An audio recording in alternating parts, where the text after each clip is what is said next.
Les 5 choses à savoir sur la loi Hamon et la résiliation des contrats d'assurance. La loi Hamon a été publiée au Journal officiel le 18 mars 2014 avec une entrée en vigueur au 1er janvier 2015. Quels sont les contrats impactés par la loi Hamon et comment fonctionne-t-elle? L'objectif de la loi Hamon.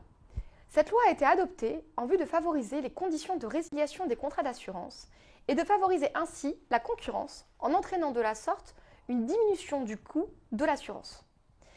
Avant cette loi, il fallait généralement attendre l'échéance du contrat pour le résilier, moyennement le respect d'un délai de préavis qui est généralement de 2 mois, ou un changement de situation de l'assuré, tel qu'un changement de domicile, un déménagement, un changement de profession.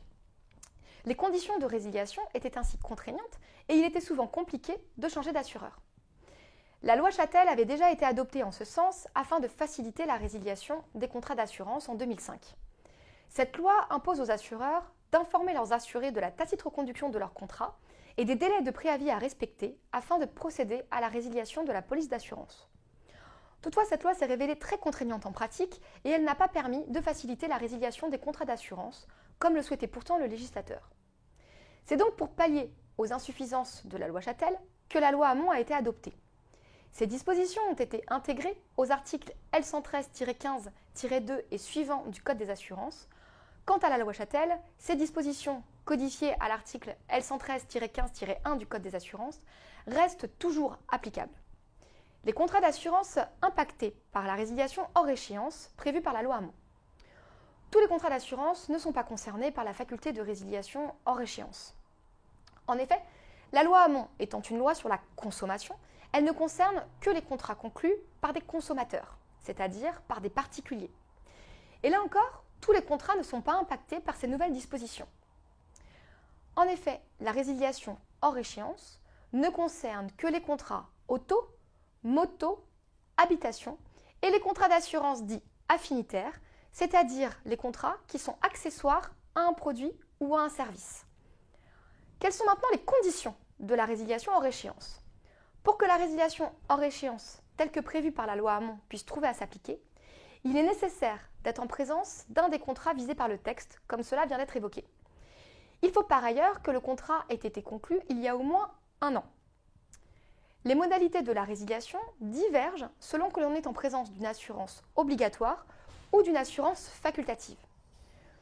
En présence d'une assurance obligatoire tout d'abord, telle que le contrat auto, moto, l'assurance habitation du locataire ou du copropriétaire non occupant, la résiliation du contrat d'assurance doit être réalisée par le nouvel assureur.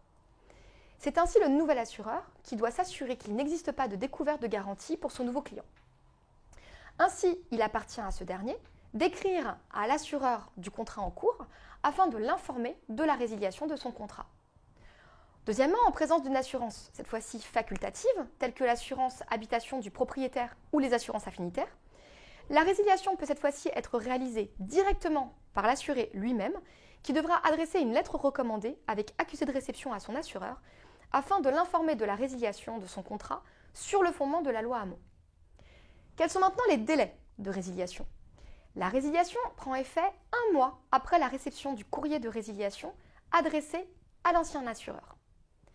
Quel est le coût de cette résiliation?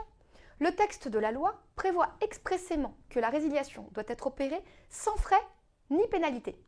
Ainsi, il appartiendra à l'ancien assureur de rembourser à son assuré le prorata de la prime correspondant à la période non couverte par la police d'assurance, et ce, sans frais ni pénalité, dans un délai de 30 jours à compter de la date de la résiliation du contrat d'assurance.